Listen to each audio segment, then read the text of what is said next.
Good morning friends. तो आज फिर से हम लोग देखने जा रहे हैं जो बाकी बचा हुआ जो पोर्शन था हम लोगों का प्रीलिम्स का। हम लोग देख रहे थे क्विट इंडिया मूवमेंट से लेके किस तरह से आज़ादी तक का, किस तरह से पार्टीशन हुआ, किस तरह से हम लोगों को आज़ादी मिली। तो इन क्विट इंडिया मूवमेंट से लेके फ्रीडम स्ट्रगल में जो जो जितने भी इंपॉर्टेंट पॉइंट्स आते गए, important point in the respect of prelims exam, prelims के एग्जाम के नजरों से इंपॉर्टेंट पॉइंट क्या क्या है, उन सबको हम लोग देख रहे हैं। चाहे वो एनालिटिकल पार्ट हो, चाहे वो हमारा फैक्चुअल पार्ट हो, तो दोनों को हम लोग देख रहे हैं ताकि उसी से प्रीलिम्स में क्वेश्चन बनाने की ज्यादा संभावना है।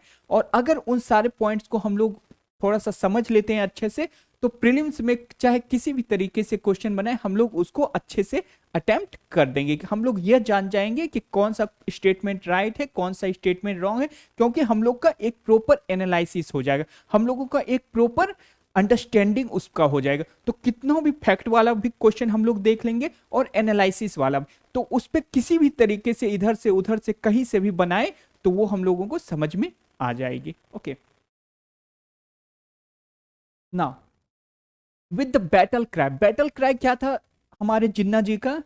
जिन्ना का था बैटल क्राई, लेकर रहेंगे पाकिस्तान, लड़के लेंगे पाकिस्तान। ये थे उनके बैटल क्राई। और ये 1940 से लेकर पूरे आजादी तक, चाहे कुछ भी होता गया, कोई भी प्लान आता गया, जिन्ना जी का एक ही बैटल क्राई था, लेके रहेंगे पाकिस्तान और लड़के लेंगे पाकिस्तान। इससे कम, वो इससे नीचे उतरने को वो तैयार ही नहीं थे। वो कुछ भी होता था, कोई भी प्लान होता था, चाहे वो शिमला कॉन्फ्रेंस हो, चाहे वो कैबिनेट मिशन प्लान हो, चाहे वो कुछ भी प्लान हो, उनका एक ही था, हम सब प्लान को मानेंगे, लेकिन पहले मेरा ये डिमांड मानिए। ये डिमांड अगर नहीं मानते हैं तो हम कोई प्लान को नहीं मानेंगे। बहुत ही इगोइस्टिक पर्सन था जिन्ना जी। और जिन्ना जी बहुत ही इगोइस्टिक पर्सन भी था और बहुत ही ज्यादा पॉलिटिकल माइंडेड था।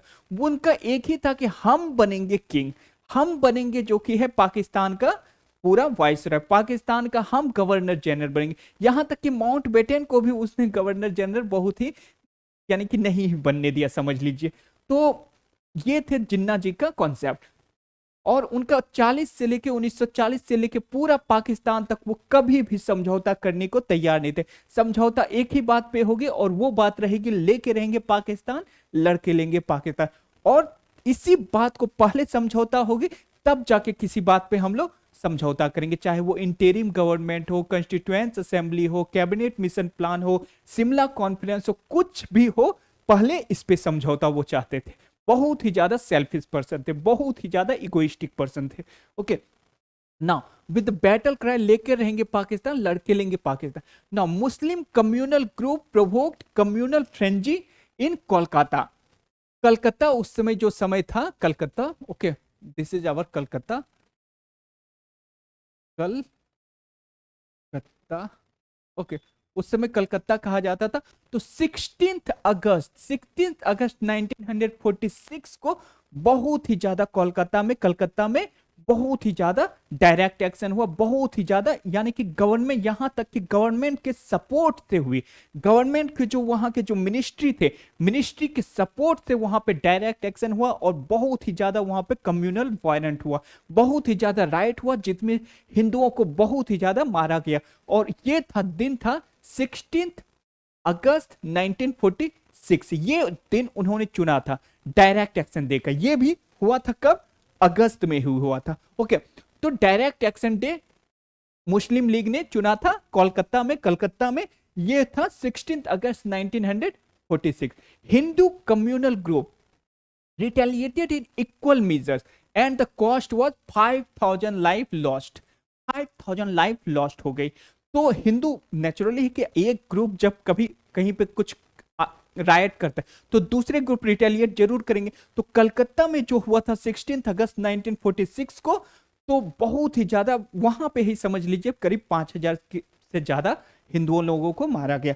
तो उसके रिटेलिएशन में जब हिंदू लोग फिर बिहार में जो कि है फिर उसका बदला लिए। तो नेचुरली जब भी कम्युनल वायलेंस होता है तो एक ग्रुप अटैक करते हैं तो दूसरे ग्रुप जो कि है उसको काउंटर बैलेंस करने की कोशिश करते हैं।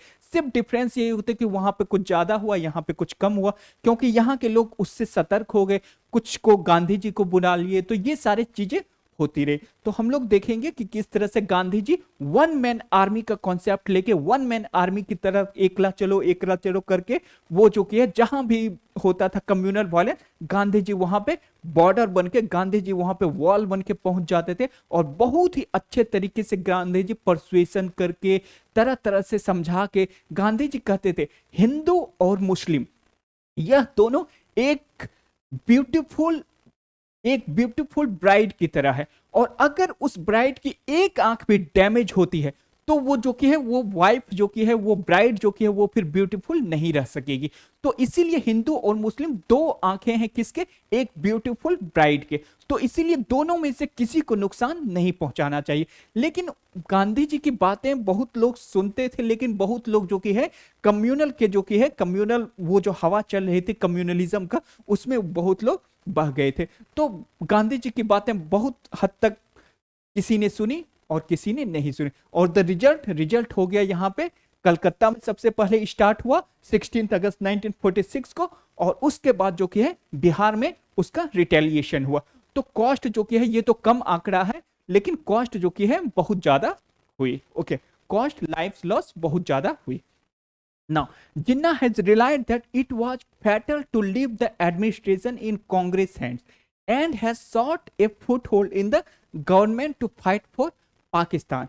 For him, the interim government, okay, for him, the interim government, for him, the interim government was, okay, for him, the interim government was a continuation of civil war by other में। जिस तरह से हम लोगों ने देखा कि Swaraj party का फॉर्मेशन हुआ था 1922 में, और स्वराज पार्टी ने इसीलिए फॉर्मेशन किया कि हम लोग जो कि है गवर्नमेंट में एंट्री करेंगे, गवर्नेंस में एंट्री करेंगे और उसको अंदर से ब्रेक करने की कोशिश करेंगे। तो वही concept, same to same concept यहां पे कौन अपनाया, जिन्ना जी ने अपनाया। इंटेरिम गवर्नमेंट में वो कुछ भी, इंटेरिम गवर्नमेंट में वो सिर्फ इसी पर्पस से गए थे कि इंटेरिम गवर्नमेंट को अंदर से जो कि है उसको तोड़ेंगे। इंटेरिम गवर्नमेंट जिसका हेड डिफेक्टो हेड हमारे नेहरू जी थे, तो वो लीग इसीलिए पार्टिसिपेट करने पे तैयार हुए कि हम जो कि है उसको अंदर से उसको खराब कर देंगे, अंदर से उसको जो कि है फंक्शनिंग करने ही नहीं देंगे। वो कहेगा कुछ और चीज, हम कहेंगे कुछ और चीज, वो कहेगा इस तरह से, वो हम कहेंगे नहीं इस तरह से, यानी कि पूरा जो कि है उसका फंक्शनिंग को पूरा अवरुद्ध कर देंगे, पूरा उसका फंक्शनिंग को खराब कर देंगे। तो इसी पर्पज से हमारे जिन्ना जी जो कि है वो इंटेरिम गवर्नमेंट ने आए ताकि उसको अंदर से ब्रेक किया जा सके। पहले वो इंटेरिम गवर्नमेंट में ज्वाइन नहीं किए, लेकिन फिर उन्होंने देखा कि नहीं, अगर हम पूरा एडमिनिस्ट्रेशन अगर हम कांग्रेस के हाथ में दे देंगे तो फिर जो कि है हमारी वो जो कि है पूरा एडमिनिस्ट्रेशन जो कि है फिर हम लोगों का जो कि है जिस तरह से फंक्शनिंग करना चाहते हैं, जिस तरह से हम लोग वायलेंस करके रायट करके जो कि है पाकिस्तान लेना चाहते हैं, वो हम लोग नहीं ले सकेंगे। इसी पर्पज से वो एडमिनिस्ट्रेशन में हुए कि एडमिनिस्ट्रेशन में जाके जो कि है हम लोग का एडमिनिस्ट्रेशन में थोड़ा सा प्रेजेंस भी रह सकेगा, जिसके और जो कि है एडमिनिस्ट्रेशन को अंदर से पूरी तरह से खराब करेंगे, पूरी तरह से उसको अवरुद्ध करेंगे, फंक्शनिंग उसको करने नहीं देंगे। तो इन सारे पर्पस के, ये डुअल फंक्शन के कारण, डुअल पर्पस के कारण जिन्ना इंटरिम गवर्नमेंट में जाने को तैयार हुआ, Jinnah ji. Now the League demanded for the dissolution of the constituent Assembly. वो फिर से जो कि है कॉन्स्टिट्यूएंट असेंबली को भी वो डिसॉल्व करना चाहता था। Okay, demanded the dissolution of the constituent assembly that had made for the first time on 9 दिसंबर 1946। यहां पे हम लोगों को ध्यान देना है कि कॉन्स्टिट्यूएंट असेंबली सबसे पहले कब मेट किए गए, तो constituent assembly made for the first time on 9 December 1946। Okay, तो ये डेट जो कि है बहुत ज्यादा इंपॉर्टेंट है। Earlier it had refused to join the constituent assembly, constituent assembly में भी जिन्ना रिफ्यूज टू ज्वाइन, लेकिन बाद में जो कि है उसी पर्पज से उसका जो अपना पर्पस था, अपना पर्पस को सर्व करने के लिए कि हम जो कि है डायरेक्ट एक्शन लाएंगे, हम उसको जो कि अंदर से उसको जो कि अवरुद्ध करेंगे फंक्शनिंग को, यही सारे उसका पूरा दिमाग जो कि था पूरा वायलेंस पे आ गया था। पूरा राइट किस तरह से क्रिएट करना है, किस तरह से जो कि है अपना सेल्फिश ईगो जो कि है अपना जो कि है अपना प्रीमियर बनना चाहता था। तो इन सारे चीजों को लेके वो जितना भी हो सके उसमें इंटर करता था और उसको अंदर से अवरुद्ध कर देता था उसका फंक्शनिंग को। तो पहले भी वो जो कि पहले तो वो कहता था कॉन्स्टिट्यूएंट असेंबली को डिसॉल्व कर दो, फिर कॉन्स्टिट्यूएंट असेंबली डिसॉल्व नहीं तो वो लोग जो कि है earlier it had refused to join, उसके बाद वो लोग उसमें गए और वहां पे जो कि है उसका फंक्शनिंग को खराब करने की कोशिश की। तो यहाँ पे एक पॉइंट जो ध्यान देने वाली बात है वो 9 दिसंबर 1946 ये जो डेट है इसमें first meeting of the constituent Assembly हुई थी। ओके, तो ये डेट इंपॉर्टेंट है। Okay now, okay now the statement made by Attlee in Parliament, Attlee ji ने पार्लियामेंट में स्टेटमेंट दी 20 फरवरी 1946, 20 फरवरी 1946 the date for British withdrawal from India was fixed as 30 June, okay 30 June 1948 and the appointment of a new viceroy Lord Mountbatten, and the appointment of a new viceroy Lord Mountbatten was announced.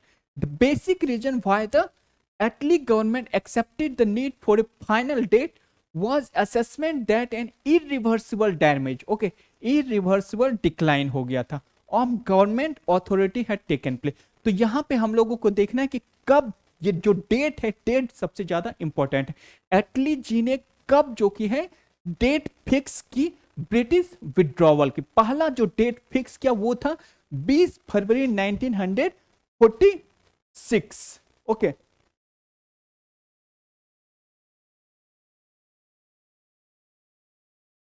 Okay 20 फरवरी 1946 यहां पे हम लोगों को देखना है कि 20 फरवरी 1946 नहीं, ये 47 होगा। ओके, तो 20 February 1947 the date for British withdrawal from India was, यहां पे थोड़ा सा हम लोगों को करेक्शन कर लेना है कि 20 February 1947 the date for British withdrawal from India was fixed at 30 June 1948। Okay, तो 30 जून जो कि है 30 जून को डेट फिक्स कर दिया गया था। ओके, कि 30 जून 1948 को जो कि है ब्रिटिश अपना विड्रॉवल करेगी। लेकिन जो कि है हम लोग देखें कि बाद में जब 3 जून को प्लान आया, 3 जून 1947 का फिर प्लान आया, तो उसमें कह दिया नहीं, हम लोग जो कि है 15 अगस्त को ही यहां से चले जाएंगे। ओके, तो हम लोगों को ये देखना है क्योंकि सिचुएशन जो कि है ब्रिटिश को कंट्रोल में अब बिल्कुल भी नहीं रही थी, बिल्कुल भी कोई सुनने को ब्रिटिश का हम लोगों ने देखा किस तरह से, और ब्रिटिश का कोई सुनने का नहीं था। यह स्टार्ट हो गया रिन रिवॉल्यूशन से, रॉयल इंडियन नेवी का जब रिवॉल्यूशन आया उसी समय से ब्रिटिश की अथॉरिटी जो कि है बहुत ही ज्यादा खराब होगी। उसी समय ब्रिटिश जो कि है इरिवर्सिबल, एकदम ब्रिटिश का डे बाय डे जो कि है ब्रिटिश की अथॉरिटी डैमेज होते गई, डे बाय डे वो खराब होते गई, उसका फिर कोई सुनने वाला नहीं था। तो इसीलिए जो कि है ब्रिटिश विड्रॉवल अपना करना चाहे, ब्रिटेन जाना चाहे, इंडिया को जो कि है आजादी देके जाना चाहे, तो इसीलिए क्योंकि इरिवर्सिबल डिक्लाइन अब जो कि है सिर्फ एक ही डायरेक्शन में हो रहा है काम, और वो हो रहा है इंडिया का फ्रीडम में। ब्रिटिश का अथॉरिटी अब कोई मानने वाला नहीं है। इसी सब को करते हुए 20 फरवरी 1947 को एटली जी ने अनाउंस किया कि हम लोग जो कि पहला जो अनाउंसमेंट था आजादी का कि 30 जून 1948 को जो कि है आजादी लेंगे, आजाद करेंगे भारत को। और उसी समय जो कि एक और अनाउंसमेंट किया गया कि माउंटबेटन जो कि माउंटबेटन को जो कि है वायसराय नियुक्त किया गया इंडिया का। पहले था वायसराय वेवल, ओके पहले था वायसराय वेवल। तो माउंटबेटन को किया गया, डेट फिक्स किया गया 30 जून 1946 को। कब किया गया? 20 फरवरी 1947 को। नाउ इरिवर्सिबल क्यों किया गया? क्योंकि irreversible decline of government authority had taken place. अब उसकी सुनने वाला गवर्नमेंट की, ब्रिटिश गवर्नमेंट की सुनने वाला कोई नहीं था। तो नेचुरली तो जब कोई सुनने वाला नहीं है तो बेटर है अपना यहां से वापस चले जाओ। ओके, जब अथॉरिटी की कोई सुनने वाला नहीं तो अथॉरिटी किस काम के, तो यहां से इंडिया को फ्रीडम देके फिर वापस चले जाओ। Now League not only refuse to join the constituent Assembly but demanded that it be dissolve. Okay, it be dissolve. Now League launching civil disobedience, League जो की है launching civil disobedience in Punjab, civil disobedience in Punjab and bringing down the Unionist Akali Congress coalition ministry led by Khizr Hayat Khan. तो वहां जो पंजाब में उस समय की जो गवर्नमेंट थी, तो वो एक कोलिशन गवर्नमेंट थी। तो लीग का सिंपल सा फंडा था, जहां भी उसका मिनिस्ट्री था, या तो उसको डैमेज करो, या तो जो कि है अपना डायरेक्ट एक्शन लो। पाकिस्तान उसके जो पहले हम लोगों ने देखा, लड़के लेंगे पाकिस्तान, लेके रहेंगे पाकिस्तान। तो सिंपल सा उसका फंडा था, अगर इस कॉन्सेप्ट पे फिट नहीं आ रहा है तो उसको किसी ना किसी तरह ब्रेक करो। पंजाब में उसकी जो कि है कोलिशन मिनिस्ट्री थी, तो कोलिशन मिनिस्ट्री को वो खत्म करना चाहे। तो यहां पे कोलिशन मिनिस्ट्री थी पंजाब में, यूनियनिस्ट, अकाली, कांग्रेस, तीनों का जो अपना था, एक मिनिस्ट्री था, एक कोलिशन मिनिस्ट्री था, उसको भी वहां से खत्म किया और कहा सिविल डिसोबीडियंस।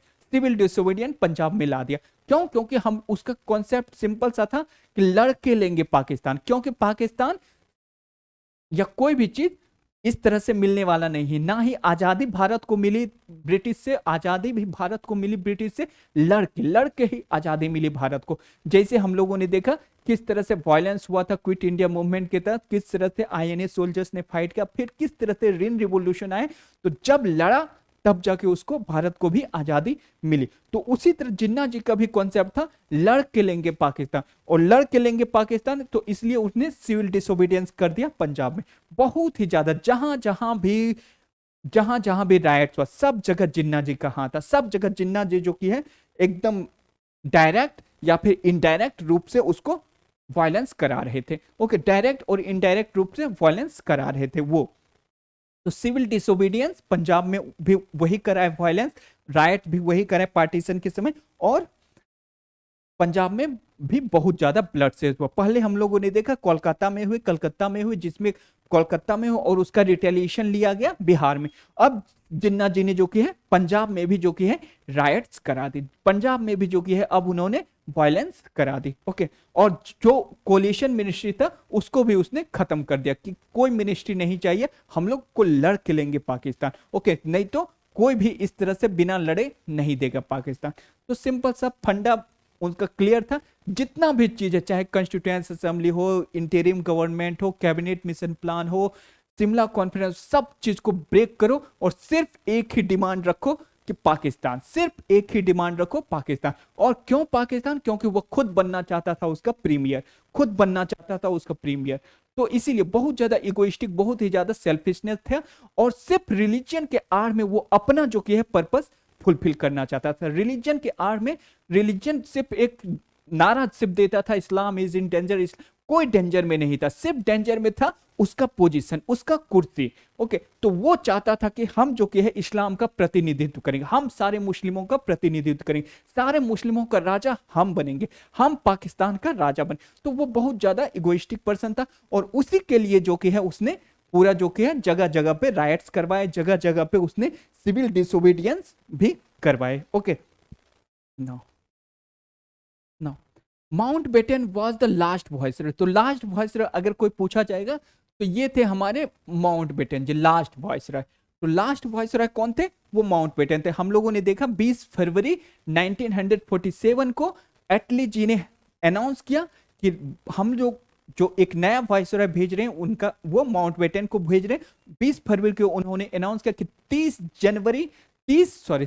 जून 1948 को हम लोगों ने पहले जो अनाउंसमेंट किया गया था कि 30 जून 1948 को ब्रिटिश विड्रॉवल करेगी और इंडियंस को फ्रीडम देगी। लेकिन बाद में 3 जून 1947 को फिर से अनाउंसमेंट किया कि नहीं, अब हम लोग उतना दिन रहने के लिए तैयार नहीं है, अब हम लोग जस्ट जो कि है 15 अगस्त को फ्रीडम देके हम लोग अपना रिस्पॉन्सिबिलिटी खत्म करते हैं यहाँ पे।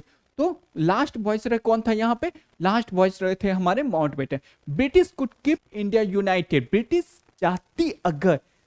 अगर चाहते तो इंडिया को यूनाइटेड रख सकती थी, लेकिन ब्रिटिश खुद रखना नहीं चाहते थे। वो रख सकती थी, ब्रिटिश इंडिया यूनाइटेड हो सकता था, उसका कंडीशन हम लोग देखते हैं।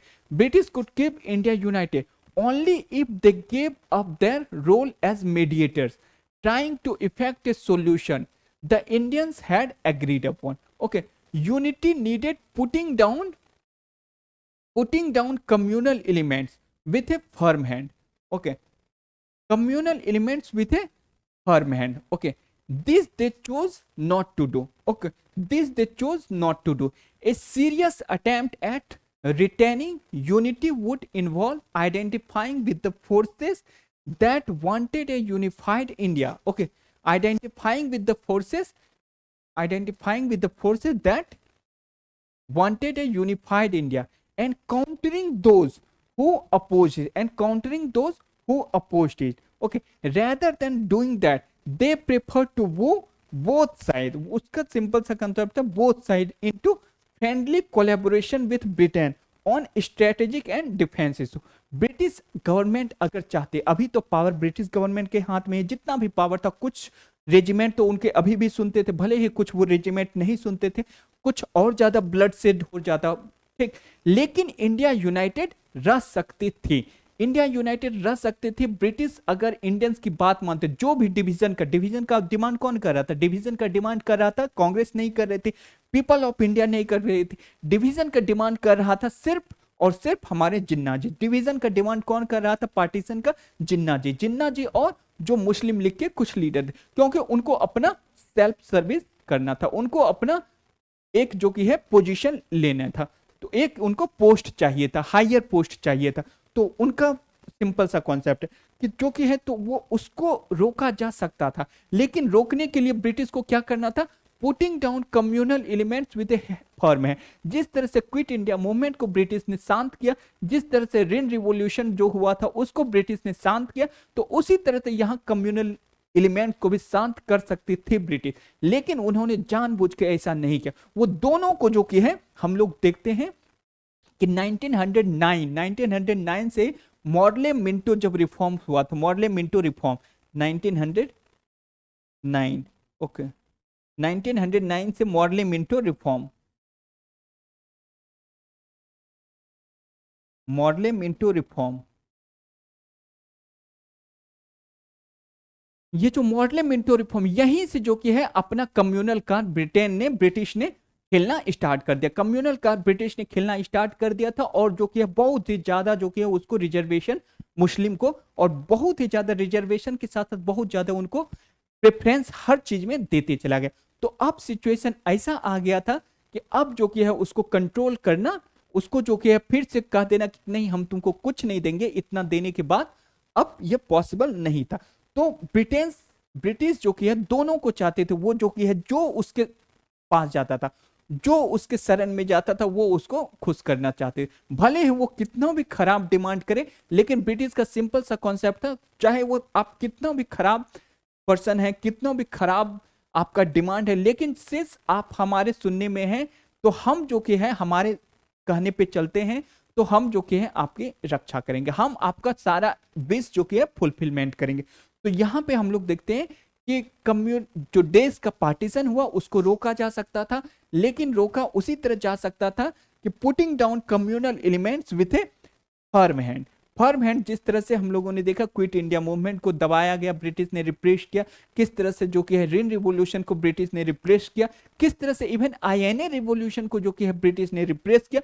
तो ब्रिटिश रिप्रेस कर सकती थी कम्युनल एलिमेंट, लेकिन उसने करना नहीं चाहा, क्योंकि वो दोनों को जो कि है दोनों को वहां पे उसने पॉलिटिक्स खेला, इसीलिए जो कि, और ये पॉलिटिक्स खेलना ब्रिटिश ने स्टार्ट कर दिया था हमारा 1909 से। 1909 ने पूरा बंगाल का जब डिवीजन हुआ था, स्वदेशी मूवमेंट के समय से ही जो कि है ब्रिटिश ने पूरा पॉलिटिक्स खेलना स्टार्ट कर दिया था, कि जो कि है हम लोगों को मुस्लिम लीग को और ज्यादा बेनिफिट देते चला गया। तो पुटिंग डाउन तो ये ब्रिटिश ने नहीं अपनाया, और that wanted a unified India and countering those who opposed it. Okay, तो ब्रिटिश को सिंपल सा करना चाहिए कि जो यूनिफाइड इंडिया है उसके साथ जाना चाहिए था, और जो इसको अपोज कर रहा है यूनिफाइड इंडिया को उसके खिलाफ जाना था। जैसे कौन अपोज कर रहा था? जिन्ना जी कह रहा था कि नहीं जी हमको पाकिस्तान चाहिए, हम उसका प्रीमियर बनना चाहते हैं, और कौन? मुस्लिम लीग कह रहा था कि नहीं, वो भी चाहता था कि नहीं जो कि है हमको पाकिस्तान चाहिए, और जो कि उसको भी कुछ कुछ पोस्ट चाहिए। तो यही सिर्फ पोस्ट का, यहाँ पे जो डिवीजन हुआ सिर्फ पोस्ट का, कि जिन्ना जी चाहते थे बहुत ही ऊंचा पोस्ट लेना। तो politics simple, politics is the game of power, politics is the game of power, सब यानी कि पावर लेना चाहता है, सब अपना जो कि है सेल्फ फुलफिलमेंट करना चाहता है, सब अपना ऊपर बैठना चाहता है। तो जिन्ना जी ने भी वही किया, और ये ब्रिटिश चाहती तो उसको रोक सकती थी, लेकिन उसने नहीं किया। ब्रिटिश साइड नहीं आए, ब्रिटिश दोनों पे जो कि है, ब्रिटिश ने भी अपना पॉलिटिक्स खेला, दोनों को जो कि है वो चाहते थे दोनों को मिला रहे। अगर ब्रिटिश इसको दबाने का प्रयास करते तो ये तो खुश हो जाता, लेकिन ये फिर नाराज हो जाता ब्रिटिश से। अगर इसके साथ जाते तो किसी भी दोनों में से किसी के भी एक के साथ अगर जाते ब्रिटिश, तो दूसरा एलिमेंट उससे नाराज हो जाते। और ब्रिटिश चाहता था दोनों को खुश रखने का प्रयास, दोनों को, मुस्लिम लीग को भी जो कि है, हिंदू महासभा को भी, आरएसएस को भी, सबको जो कि है वो ब्रिटिश, ताकि ब्रिटिश रहे टॉप पे और दोनों पे जो कि है वो अपना पॉलिटिक्स खेले। तो यहीं पे जो कि है, तो ब्रिटिश ने डिवीजन कराया। आप कह सकते हैं कि ब्रिटिश ने डिवीजन कराया, क्योंकि ब्रिटिश अगर चाहते तो यूनाइटेड इंडिया हो सकता था। ओके, ना putting down communal elements with a heavy firm hand, उसने नहीं किया। Identifying with the forces that wanted A unified India, British ने नहीं किया। तो इन ए सेंस हम लोग कह सकते हैं कि British was responsible for the division of this country. Okay, Jinnah ji का तो अपना पर्पस था, अपना सेल्फ फुलफिलमेंट करना था, अपना सेल्फ इगोइस्टिक पर्पस था, उनको किसी से कोई मतलब नहीं था, उनका अपना सिर्फ एक पर्सनल नेचर था। तो लेकिन ब्रिटिश जो यहां पे रह सकती थी वो करा सकती, वो जो है पार्टीशन रोक सकती थी, कांग्रेस नहीं रोक सकती थी, क्योंकि बहुत ज्यादा वायलेंस हो रहा था। ब्रिटिश जो जिस तरह से ब्रिटिश उस समय काम कर रहे थे, ब्रिटिश गवर्नमेंट के अंदर में ही सभी कुछ काम कर रहा था, बहुत सारे सोल्जर्स अभी भी, बहुत सारे रेजिमेंट अभी भी उसकी सुनती थी। तो ब्रिटिश कर सकती थी, लेकिन उसने नहीं किया, और ब्रिटिश ही रिस्पॉन्सिबल है डिवीजन का। क्यों? क्योंकि उसने putting down communal elements with a heavy firm hand नहीं किया। दूसरी बात, identifying with the forces that wanted A unified India, उसने नहीं किया। उसने जो किया दोनों को उसने कहा, तुमको भी आजादी, तुमको भी आजादी, नेचुरली तुमको भी आजादी, तुमको भी आजादी, तो ये जो कि है डिवीजन होना ही था। Okay, now the Mountbatten plan as the 3 June 1900, अब जो 3 जून का प्लान आया, इसको कौन लाया? Mountbatten plan. Mountbatten plan as the 3 June 1947 plan came to be known, okay, plan came to be known, sought to effect an early transfer of power on the basis of dominion states, on the basis of dominion states to two successor states, okay, two successor states, India and Pakistan. The rationale for the early date for transfer of power, okay, तो इसको choose किया गया था फिर 15 August 1947 को। पहले जो कि था हम लोगों ने देखा 20 फरवरी 1947 को, जो प्लान जो लाया था वाइसरॉय एटली ने क्या प्लान आया था कि हम लोग जो कि है आजादी कब देंगे? 30 जून 1948 को देंगे। ब्रिटिश विड्रॉवल कब करेगी? 30 जून 1948 को करेगी। लेकिन फिर जो कि सिचुएशन को देखते हुए 3 जून 1947 को माउंटबेटन को उस समय कर दिया गया था, अपना नियुक्ति कर दिया गया as the viceroy, new viceroy. तो माउंटबेटन ने जब सिचुएशन को देखा तो उसने फिर जो कि है रिकमेंड किया 3 जून प्लान को 1947 को, और उसमें कहा गया कि अब जो है ब्रिटिश विड्रॉवल करेगी वो 15 अगस्त 1947 को आजादी दे देगी। उस यानी कि 14 अगस्त तक ब्रिटिश विड्रॉवल करेगी, 15 अगस्त से आजादी ब्रिटिश दे देगी। तो ये हम लोगों को देखना है, ओके, कि माउंटबेटन प्लान था 3 जून 1947, और जिसके तहत कहा गया कि और क्या डोमिनियन स्टेटस देंगे। पहले जो कि है गवर्नर जनरल कौन बना रहेगा? माउंटबेटन ही बना रहेगा, ताकि अच्छे से जो कि ज्यादा वायलेंस ना हो, अभी भी ब्रिटिश के अथॉरिटी माना जाए, और ज्यादा वायलेंस जो राइट्स हो रहे थे उसको रोका जा सके। तो किस बेसिस पे देंगे?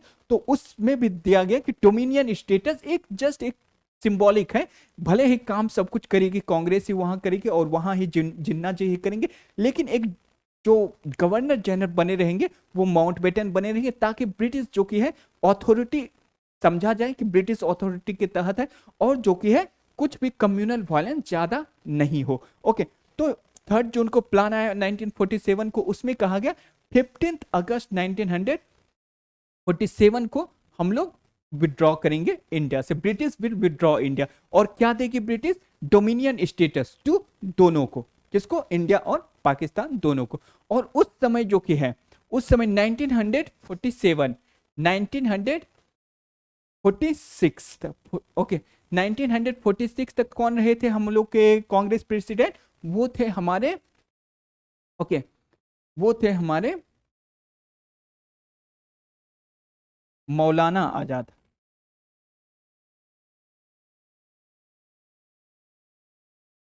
ये मौलाना आजाद जो थे वो थे हमारे कांग्रेस के 1946 तक के प्रेसिडेंट, ओके, कांग्रेस प्रेसिडेंट। लेकिन फिर जो कि है मौलाना आजाद जी के बाद किसको बनाया गया कांग्रेस प्रेसिडेंट? तो ये जो कांग्रेस प्रेसिडेंट उस समय बने थे, तो हम लोगों को ये भी याद रखना है कब किस समय जो कि है कौन कौन कांग्रेस प्रेसिडेंट थे, नहीं तो ये भी पूछा जा सकता है, मैक्सिमम चांसेस रहते हैं पूछने के। तो ये जब हो रहा था ये सारे प्लान 3 जून 1947, ये सब जब प्लान हो रहा था, तो इस समय जो कि कौन थे कांग्रेस प्रेसिडेंट? तो इस समय थे कांग्रेस प्रेसिडेंट कृपलानी, इस समय थे जेबी कृपलानी, जो कि है जेबी कृपलानी, वो थे उस समय कांग्रेस प्रेसिडेंट। और 1946 तक कौन रहे प्रेसिडेंट? 1946 तक प्रेसिडेंट रहे हमारे मौलाना आजाद, वो भी कांग्रेस के प्रेसिडेंट रहे। ओके, तो ये सारी चीजों को हम लोगों को अच्छे से समझना है। Now Punjab massacre, Punjab massacre that accompanied partition, okay, Punjab massacre that accompanied partition, the हम लोगों ने देखा कि किस तरह से सिविल डिसओबीडियंस मूवमेंट किसने लाया? जिन्ना जी ने लाया। कहाँ लाया? पंजाब में फिर लाया। और वहां पे यूनियनिस्ट, अकाली और कांग्रेस का जो कोलिशन मिनिस्ट्री था, जो अच्छे से फंक्शन कर रहे थे, वहां के लोगों पे अपना अच्छे से जो कि है अपना पकड़ बनाए हुए थे, किसी तरह के वायलेंस एक्टिविटीज को नहीं होने, तो वहां पे उस मिनिस्ट्री को जो कि सबसे पहले जिन्ना जी ने खत्म करने का काम किया। दूसरी बात उन्होंने जो किया सिविल डिसोबीडियंस मूवमेंट लाया। तीसरी बात उन्होंने जो किया वहां पे सिविल डिसोबीडियंस के मूवमेंट के तहत उन्होंने बहुत ज्यादा मैसेकर वहां पे जिन्ना जी ने अपना कराया। Okay, the Punjab massacre that accompanied partition, the boundary commission award was ready bye 12 August 1942, okay, 1947, but Mountbatten decided to make it public after Independence Day. Independence Day in Punjab and Bengal has a strange scene. Okay, flags of both India and Pakistan were flown in villages between Lahore and Amritsar, as people of both communities believed that they were on the right side of the border. Now, the motto after freedom was to find them aliens. Okay, aliens in their own home, aliens in their own homes, okay, aliens in their own homes, okay. Gandhi ji heroically fought, Gandhi ji ने heroically fought communal frenzies single handedly, a one man army, okay, a one man boundary force in the states of Kolkata and Rawalpindi and in the villages lands of Noakhali and Bihar. तो जहां भी जो कि है हम लोग क्या देखते हैं यहाँ पे, जहां भी होता था कम्युनल वायलेंस, तो गांधी जी बहुत ही अच्छे सेंटली नेचर के पर्सन थे, वो वहां पे जाते थे और बहुत सारे ग्रामीण लोग जो कि है और बहुत सारे पीसफुल जितने लोग थे वो लोग गांधी जी को सुनते भी थे। और गांधी जी ने ही बहुत मास मूवमेंट का कॉन्सेप्ट जो लाया वो गांधी जी ही ने लाया, और गांधी जी ने मास मूवमेंट का कॉन्सेप्ट को बहुत हद तक सक्सेसफुल बनाया। जैसे हो गया हमारा non cooperation movement, civil disobedience movement, quit India movement, हर जगह गांधी जी ने लीड किया और उसको सक्सेसफुल बनाया। ओके, तो यहाँ पे तो गांधी जी की बात लोगों के दिलों और दिमाग पे गांधी जी की बात छाए हुई थे, गांधी जी का एक अच्छा छवि बना हुआ था।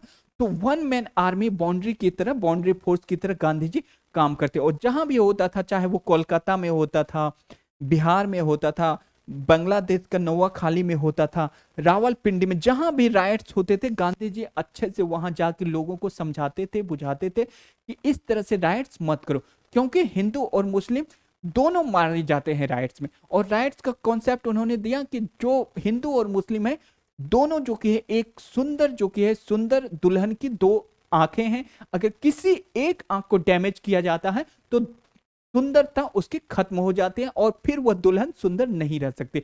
तो इसीलिए हिंदू और मुस्लिम एक सुंदर दुल्हन है, तो दोनों हिंदू और मुस्लिम उसकी आंखें हैं, सुंदर दुल्हन की हिंदू और मुस्लिम आंखें, तो दोनों आंखों के बचाए रखना चाहिए, नहीं तो उस दुल्हन की सुंदरता खत्म हो जाएगी, उस नेशन की सुंदरता फिर खत्म हो जाएगी।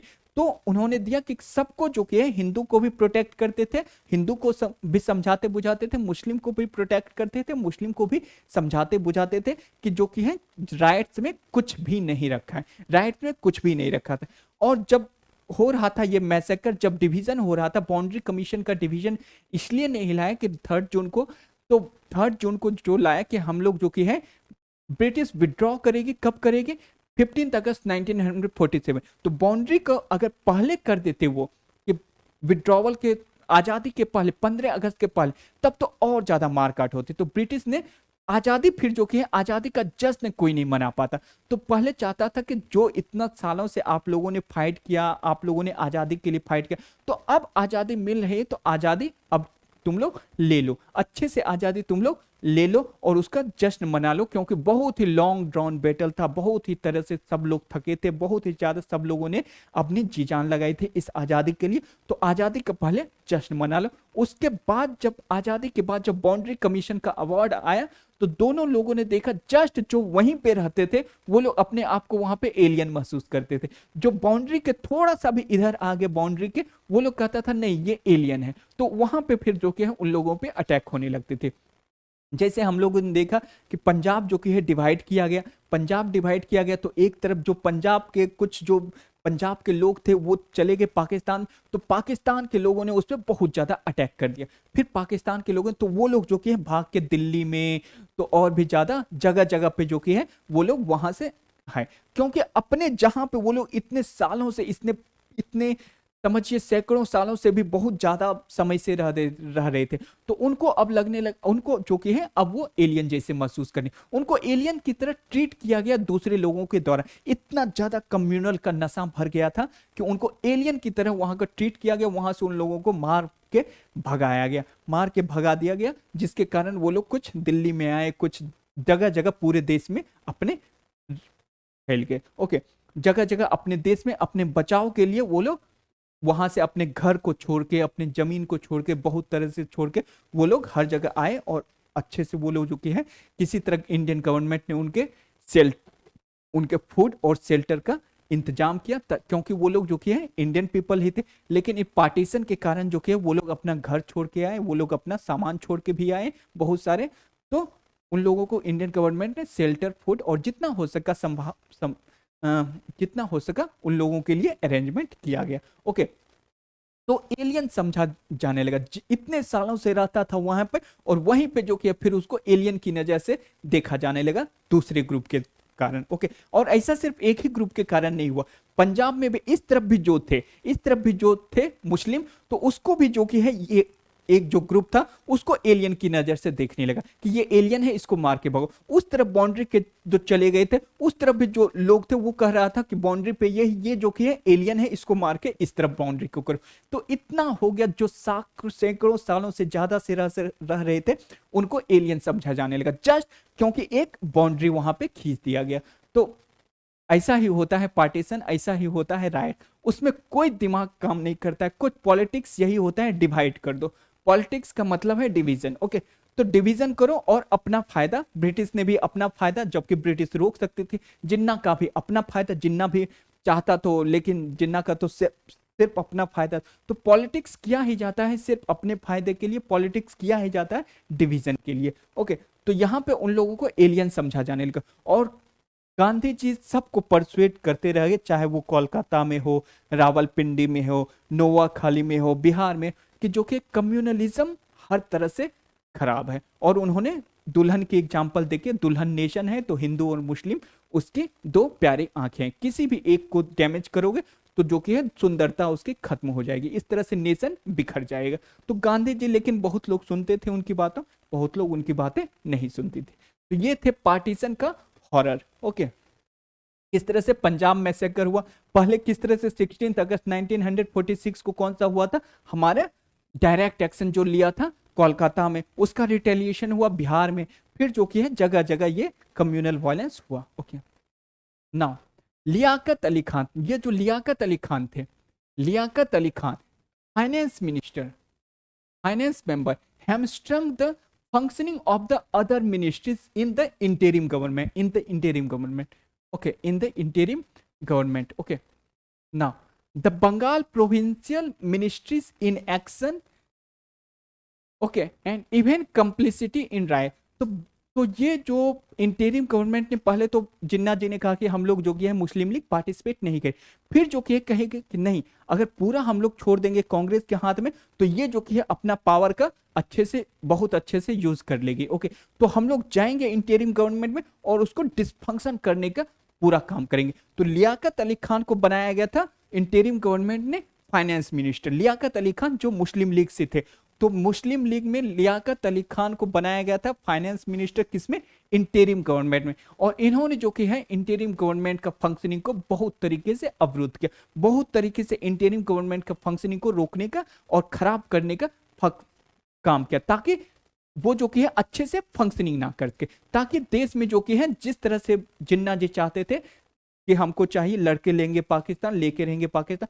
उसको वही पर्पस फुलफिल करना था अपना, कि पाकिस्तान भी चाहिए और लड़के लेंगे पाकिस्तान। उसको उसी फंक्शन से, उसी मोटिव से वो लोग जो कि है ज्वाइन किया इंटेरिम गवर्नमेंट ने, ताकि उसका फंक्शनिंग को अवरुद्ध किया जा सके, रोका जा सके, खराब किया जा सके। Okay, now the prospect of vulcanisation, ये जो बल्कनाइजेशन है was ruled out, balkanization was ruled out, okay, as the provinces and princes were not given the option to be independent. Okay, the latter were in fact much to the chagrin cajoled and coerced into joining one or the other dominion. तो British भी जो कि last में जो कि कितना छोटा छोटा, जितने 600 से ज्यादा थे वहां पे डोमिनियन। ओके, 600 से ज्यादा प्रिंसली स्टेट थे at the time of independence, करीब 500 से ज्यादा थे, 500-600 के आसपास थे। ओके, तो इतने ज्यादा छोटे छोटे में बल्कनाइजेशन हो सकेगा तो फिर अच्छा से ब्रिटिश किस तरह से, फिर अगर कॉमनवेल्थ में ब्रिटिश आजादी के बाद जो रिलेशन, फ्यूचर रिलेशन रखना चाहिए तो कितने लोगों से रखेगी। तो इसीलिए ब्रिटिश ने जो कि प्लान बनाया कि कोई भी बल्कनाइजेशन छोटे छोटे नहीं रहेंगे, आपको एक चूज कर लेना, कितने बाउंड्री डिवाइड करेंगे, 500 बाउंड्री डिवाइड करेंगे क्या, तो नहीं ना, तो 500 बाउंड्री डिवाइड नहीं, तो हम लोग सिर्फ एक बाउंड्री डिवाइड करते हैं जो रेड क्लिफ लाइन है, वो इंडिया और पाकिस्तान, इंडिया और पाकिस्तान, और जो भी उसके साइड है, जो भी मिलना चाहे, जो भी उसके साइड नहीं, साइड तो अगर बांग्लादेश देखे तो बांग्लादेश साइड था किसका, इंडिया का, तो इंडिया में मिलना चाहिए। लेकिन नहीं, वो कहा कि आप लोग जिसको मिलना चाहे दो में से एक को चूज कर लीजिए, आपको इंडिपेंडेंट रहने की अब नहीं है, क्योंकि सिर्फ दो में आपको चूज करना है। नहीं तो इतना ज्यादा बल्कनाइजेशन हो गया तो ब्रिटिश फिर किस तरह से फ्यूचर रिलेशन कितने कितने के साथ रखेगी, किस तरह के फ्यूचर रिलेशन रखेगी, कॉमनवेल्थ में किस तरह से जो कि है अपना, किस तरह से कहेगी कि हम लोग जो कि 500 कॉमनवेल्थ हैं, 500 में कॉमनवेल्थ हैं तो क्या फंक्शनिंग हो रहा है, कोई कुछ फंक्शनिंग नहीं कर। उससे अच्छा है कि एक बड़ा सा स्टेट हो, एक बड़ा सा स्टेट हो, और फिर जो कि है अच्छे से ब्रिटिश का फ्यूचर रिलेशन, चाहे इकोनॉमी, ट्रेड रिलेशन या फिर किसी भी तरीके का, वो अच्छा से हो सकेगा। छोटे छोटे 500 से नहीं हो सके। तो यहाँ पे इंडिपेंडेंट ऑप्शन उन लोगों का रूल्ड आउट कर दिया गया। Okay, not given the option to be independent, balkanisation was ruled out. तो आपको किसी ना किसी में एक में जाना ही है। ओके, तो यहां पे जब हम लोग देखते हैं कि कौन कौन कहां पे किस में ज्वाइन किया, जैसे नॉर्थ वेस्ट फ्रंटियर प्रोविंस वो ज्वाइन करना चाहता था अगर मान लीजिए इंडिया से, लेकिन फिर बाद में ज्वाइन कर लिया गया वो पाकिस्तान में। ओके, बांग्लादेश जो कि है फिर पाकिस्तान में ज्वाइन, उस समय जो था ईस्ट पाकिस्तान इसको कहा जाता था। तो सब अपने अपने तरीके से सब में ज्वाइन कर लिया गया। Okay, now in June 1947, the Congress ended up accepting partition under the third June plan. Congress ने नेचुरली बहुत ही ज्यादा वायलेंस जब हो रही थी तो कांग्रेस के पास भी कोई ऑप्शन नहीं था, सिर्फ जिन्ना जी एक ही पे अड़े थे कि हमको पाकिस्तान चाहिए तो चाहिए तो चाहिए तो चाहिए तो चाहिए। ओके, पाकिस्तान चाहिए, उससे वो कम लेने को तैयार नहीं थे। तो जब कम लेने के तैयार, और वो जगह जगह पे अभी हम लोगों ने देखा पंजाब का वायलेंस करा है, पंजाब में सिविल डिसोबीडियंस मूवमेंट, पंजाब में जो कि मिनिस्ट्री को खत्म किया, कोलकाता में जो कि वायलेंस करे, तो कोई ऑप्शन ही नहीं था कांग्रेस को। तो कांग्रेस ने नेचुरली एक्सेप्ट करना ही पड़ा। एक्सेप्ट नहीं करते तो और ज्यादा वायलेंस होते, और ज्यादा मैसेकर होते, और ज्यादा राइट्स होते, और राइट्स में कॉमन पीपल मारा जाता है। ओके, तो कांग्रेस ने एक्सेप्ट किया। Congress ended up accepting partition under the third June plan to the League's demand. Okay, Congress accepted partition because people wanted it. Okay, उस समय जो कि थे पीपल जो कि है, पीपल ही कह रहे थे कि हमको पार्टीशन चाहिए, हमको पार्टीशन चाहिए। पीपल उस समय कुछ सुनने को तैयार ही नहीं थे। हिंदू वाले भी बोल रहे थे हमको यानी कि मुस्लिमों को भगाओ, मुस्लिम कह रहे थे उधर से हिंदू को भगाओ। तो जो कि थे पूरा पार्टीशन का जो गेम हुआ, तो यहीं से जो कि है या कांग्रेस ने एक्सेप्ट किया। क्यों और क्यों एक्सेप्ट करना पड़ा? कांग्रेस कभी एक्सेप्ट नहीं करती, लेकिन पीपल वांटेड इट। पीपल सुनने को, पार्टीशन से कम को सुनने को तैयार ही नहीं थे। पीपल का उस समय जो माइंड जो भरा हुआ था वो सिर्फ आजादी, सिर्फ अपना चाहिए। किसी को हिंदुस्तान, किसी को पाकिस्तान, तो सिर्फ इससे नीचे की वो लोग बात ही नहीं करना चाहते। तो people wanted it, okay, the demand has been granted because people asked for it, okay, the Congress never asked for. Congress का तो यही सिंपल सा पॉलिसी था, सभी ग्रुप को, सभी रीजन को, सभी रिलीजियन को, सभी हर चीज को मिलाए रखना। लेकिन उस समय जो कि था पार्टीशन के समय, पीपल का दिमाग ही ऐसा हो गया था, कम्युनल इतना ज्यादा भर लिया गया था कि झूठ मूठ का जिन्ना जी का इस्लाम इज डेंजर, कोई डेंजर में नहीं था, सिर्फ डेंजर थे उनका पोस्ट, जिन्ना जी का पोस्ट। जिन्ना जी जो पोस्ट चाहते थे वो डेंजर में था, और उसी पोस्ट की जो कि फुलफिलमेंट के कारण जो कि है वो उन्होंने पाकिस्तान को लिया। तो पीपल जो कि है, पीपल कुछ भी कम्युनल, पीपल कुछ भी डिवीजन पार्टीशन से सुनने को तैयार नहीं। तो इसलिए Congress never asked for it, people asked for it, people wanted it. What was a mass leader without masses, okay, and who would follow his call? कोई नहीं फॉलो कर सकता है, okay. How could he base a movement to fight communalism on a communalized people? People उस समय जो कि थे बहुत ही ज्यादा कम्युनलाइज्ड हो गए थे, okay. N K Bose who asked him to do so, okay, Gandhi ji को कहा कि आप जो कि है एक मूवमेंट कीजिए और जो कि है जिससे पार्टीशन रोका जा सके। लेकिन गांधी जी ने कहा कि ये मास मूवमेंट तभी हो सकता है जब मास सुनने को तैयार हो। लेकिन मास जो ये है उस समय किसी की सुनने की तैयार नहीं। मास कम्युनलाइज्ड हो गया है, इतना ज्यादा कम्युनलाइज्ड हो गया, इतना ज्यादा ब्रेन वॉश कर दिया गया, अब वो मास किसी की नहीं सुनेगी। पीपल को जस्ट उसको पार्टीशन चाहिए, अब वो किसी की उस समय सुनने को तैयार नहीं। तो वही कहा कि एन के बोस ने कहा कि गांधी जी को कि आप फास्ट कीजिए, आप जो कि है कुछ भी कीजिए, पार्टीशन को रोकिए लोगों को। तो गांधी जी कहे कि नहीं, his special ability, Gandhiji, his special ability, in his own words, only lay in being able to instinctively feel what is stirring in the hearts of the masses and giving a shape to what was already there. Okay, तो what was already there in the hearts of the people, उसी को Gandhi ji shape देते थे। जैसे Gandhi ji, people wanted a revolution, quit India, people का जो कि था हार्ट्स में था कि ब्रिटिश को निकालना है। तो पीपल ने, गांधी जी ने जस्ट उसको एक शेप दिया और पीपल ने जो कि है रिवोल्ट किया दांडी मार्च में। तो पीपल का था कि हम लोग जो कि ब्रिटिश की तरफ लड़ाई करेंगे, ब्रिटिश को भगाएंगे। तो गांधी जी ने उनको आगे आके एक शेप दिया। लेकिन यहां पे हम लोग देखते हैं कि गांधी जी की बात कोई नहीं सुनना चाहता है, कोई ना हिंदू सुनते थे ना मुस्लिम सुनते थे। क्यों? क्योंकि पीपल कम्युनलाइज्ड हो गया, पीपल को अब गांधी जी का कोई असर ही नहीं। गांधी जी का भी जो पकड़ थी पीपल पे वो भी खत्म हो चुकी थी। तो कम्युनलाइज इतना ज्यादा हो गया, ब्रिटिश की भी जो पकड़ थी वो भी खत्म हो गई। तो कोई अब सुनने को, ब्रिटिश का अथॉरिटी खत्म हो गया और गांधी जी का जो मोरल जो पकड़ थी वो खत्म हो गई। तो कम्युनलाइज्ड पीपल अब हो चुका है, अब किसी की नहीं सुनेंगे, क्योंकि गांधी जी उसी को जो कि है एक शेप देते थे जो पीपल के हार्ट में होते थे। ओके, पीपल का हार्ट में क्या था कि आजादी लेंगे। ओके, तो 1942 का क्विट इंडिया रेवोल्यूशन, पीपल के हार्ट में क्या था? आजादी लेंगे। तो डांडी मार्च किया, पीपल के हार्ट में क्या था? आजादी चाहिए ब्रिटिश रूल से।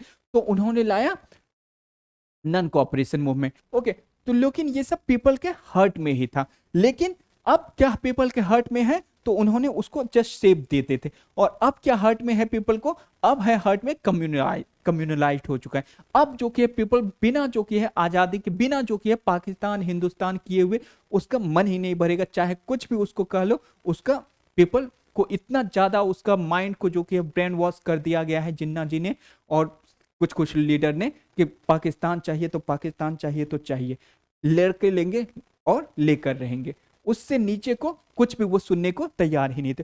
तो यहां पे हम लोग देखते हैं कि गांधी जी अनेबल, क्यों? क्योंकि पीपल कम्युनलाइज हो गया और गांधी जी उसी को जस्ट सेप देते थे जो पीपल के हर्ट में होते थे। तो इस समय पीपल के हर्ट में है कम्युनलाइज। तो एन के बोस ने जब कहा कि आप फास्ट कीजिए या फिर मास मूवमेंट कीजिए, तो मास मूवमेंट करके हम क्या करेंगे जब मासेस सुनने को तैयार ही नहीं है, जब मासेस कुछ समझने को तैयार ही नहीं, मासेस अब सिर्फ समझती है कम्युनलिज्म की भाषा, तो उससे नीचे वो समझती ही नहीं। तो गांधी जी हेल्पलेस, कांग्रेस हेल्पलेस, तो पार्टीशन इनएविटेबल, क्योंकि जिन्ना जी ने पूरा कह दिया कि लड़के लेंगे। ओके, उससे कुछ नीचे नहीं। Okay, Gandhi ji walking barefoot through the villages of Noakhali. Okay, यहाँ पे बहुत ज्यादा हुआ था, नोआखाली जो बांग्लादेश में है, बहुत ही ज्यादा यहाँ पे कम्युनल राइट हुआ था। ओके, बैर फुटेड वो जाते थे, bringing confidence by his present to the communal group in Bihar and preventing riots by persuasion. Okay, persuasion, और वो जो कि है बिहार में भी जाते थे, जहां भी दंगा होता था, जहां भी राइट्स होते थे, गांधी जी जाते थे और कोशिश करते थे कि ये ग्रुप को भी परसुएशन करके समझाया जाए, इस ग्रुप को भी परसुएशन करके समझाया जाए कि कम्युनलिज्म बहुत ही खराब चीज है, दोनों को नुकसान होता है, दोनों को जो भी होता है दोनों को नुकसान होता है, फायदा किसी का भी नहीं होता है, हर तरह से कम्युनलिज्म में नुकसान ही है। तो इसीलिए बेटर है सब मिलजुल के रहो। और ये जो कम्युनल का पार्ट खेलता है वो एक पॉलिटिकल माइंडेड खेलता है, पॉलिटिकल माइंडेड खेलता है क्योंकि उसका जो कि अपना इगोइस्टिक नेचर को वो फुलफिल करना, तो वो चाहता है कि हम जो कि है प्रीमियर बने। तो इसके लिए प्रीमियर कैसे बने? तो प्रीमियर बनने का एक ही है कि डिवाइड करो, लोगों को लड़ा दो, हम जो कि है फिर डिवीजन होगा, फिर इस स्टेट का जो कि है हम यहाँ पे प्रीमियर बनेंगे। तो गांधी जी अच्छे से समझाते थे, तो बहुत लोग जो कि है सुनते थे गांधी जी की बात, बहुत लोग नहीं सुनते थे। ओके, तो नोआखाली में भी गांधी जी और नंगे पांव गांधी जी चलते थे, लोगों को अच्छे से समझाते और कुछ लोग उनकी बातें सुनते भी थे। इस तरह से गांधी जी ने बहुत ही ज्यादा, बहुत ही अच्छा रोल प्ले किया कम्युनलिज्म को खत्म करने। गांधी जी ने बहुत जगह राइट्स को प्रिवेंट करने में बहुत बड़ी भूमिका निभाई during the time of partition. Okay, now Nehru ये स्टेटमेंट जो कि ये स्टेटमेंट पूछ सकता है कि long years ago we made tryst with destiny at the stroke of the midnight hour when the world sleeps India shall awake to light and freedom. Okay, तो ये पूछ सकता है कि ये जो स्टेटमेंट है, ये स्टेटमेंट किसका है, ये स्टेटमेंट किसका है? तो वो ऑप्शन दे सकता है, वो गांधी जी का स्टेटमेंट है, सरदार पटेल का स्टेटमेंट है, नेहरू का स्टेटमेंट है ये, या फिर किसी और का स्टेटमेंट है। तो यहाँ पे तो ये ऑप्शन हम लोगों को याद रखना है, ये जो सेंटेंस कही गई है यह कही गई है हमारे नेहरू जी के द्वारा। ओके, जवाहरलाल नेहरू ने इस स्टेटमेंट को कहा गया है। कब कहा गया? जब आजादी मिली 15 अगस्त को, 14 अगस्त की रात को जो की है, तो वो स्टेटमेंट नेहरू जी ने 14 अगस्त की रात को ये कही थी कि long years ago we made, यानी कि जस्ट 15 अगस्त के बिगिनिंग में, जस्ट 15 अगस्त होने वाली थी, तो उसी समय नेहरू जी ने कहा कि long years ago we made a tryst with destiny, यानी कि 1857 से ही स्टार्ट आप समझ लीजिए, we made tryst with destiny at the stroke of the midnight hour. जैसे मिडनाइट 12 बजे के बाद से लोग सेलिब्रेट करने लगे, 15 अगस्त आ गया, 15 अगस्त आ गया, तो लोग जो कि खुशी मनाने लगे। तो at the stroke of the midnight hour when the world sleeps. Okay, world यहाँ पे क्या कर रही थी? नेचुरली रात का समय है, 12 बजे की रात का समय, तो सब सोती रहेगी, लेकिन इंडिया जगती, क्योंकि बहुत ही लॉन्ग ड्रॉन फ्रीडम आया, बहुत ही ट्राइस्ट विद डेस्टिनी के तरह तरह के मूवमेंट चलाए गए इस फ्रीडम को फाइट करने के लिए, फ्रीडम को पाने के लिए। तो at the stroke of the midnight hour when the world sleeps naturally, तो India shall awake to light and freedom, India shall awake to light and freedom. तो ये स्टेटमेंट पूछ सकता है कि ये स्टेटमेंट किसका है? तो हम लोगों को ध्यान में रखना है कि ये स्टेटमेंट हमारे नेहरू जी का है। ओके, ये स्टेटमेंट, और कब कही गई थी ये स्टेटमेंट? तो ये स्टेटमेंट उन्होंने कही 14 अगस्त की 12 बजे की रात को, यानी कि जस्ट जब 15 अगस्त की बिगिनिंग को, 15 अगस्त की बिगिनिंग को ये स्टेटमेंट कही गई, किसके द्वारा? नेहरू जी द्वारा। और ये इंडिया का दिखाता है कि किस तरह से ये स्टेटमेंट दिखाता है कि किस तरह से 1857 से ही लॉन्ग ड्रॉन ऑफ बैटल किया, किस तरह से तरह तरह के मूवमेंट लाए, किस तरह से जो कि है लाया। तो किस लिए लाया? अब तो ताकि इंडिया जो कि है अब लाइट और फ्रीडम की डायरेक्शन में बढ़ सके आगे।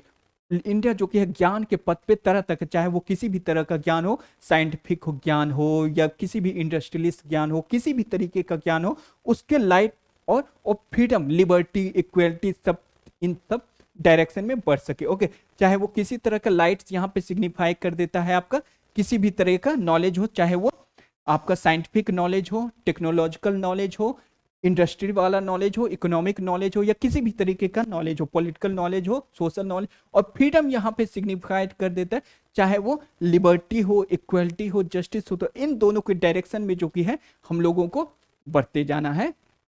कब से बढ़ते जाना है? 14 अगस्त के बाद से, 15 August from the beginning of 15 August 1947। Okay, तो this is all about the freedom struggle. किस तरह से पाकिस्तान आया, किस तरह से पार्टीशन हुआ, किस तरह से ब्रिटिश बचा सकती थी पार्टीशन को, लेकिन ब्रिटिश चूज नॉट टू किसी भी ग्रुप को वो नाराज नहीं करना चाहते। ब्रिटिश दोनों ग्रुप का अपना बनाना चाहते थे ताकि दोनों ग्रुप को वो पॉलिटिक्स अच्छे से खेल सके। ओके, तो थैंक यू।